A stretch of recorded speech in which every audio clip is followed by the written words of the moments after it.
હું તને કેવું છું વર્જિનની વ્યાખ્યા જ આપણે છે. અલા વવાલ ચાલતી લાગે છે અહીંયા. ચાલો તો આપણે પણ હાથ સાફ કરતા આવીએ. હું કેની બેનને એની શું થયું ભાઈ? ખબર નહીં. તો માં ફળાવા ઉભો છે અહીંયા ખબર નથી તો ભેંચોદ.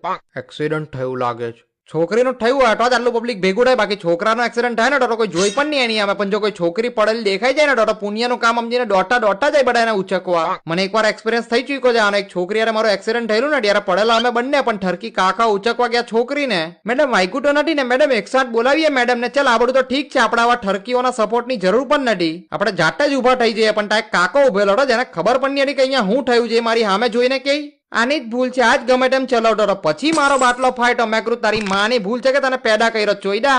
ને તું જે છોકરીની અમે હીરો બનવા જાય છે ને એને પૂછી લે પેલા. રોંગ સાઈડ આવતી હતી આંધળા લંડ. પછી ચૂપચાપ ચાલ્યો ગયો. ટાંઠી આવી બધી ફાટેલી નોટો ટાઈડે જ સંભળાવવું પડે. જો પેલો જો જાડી બુદ્ધિનો હટ્ટો પણ નડી ઉભો ગાણ ખંજવારી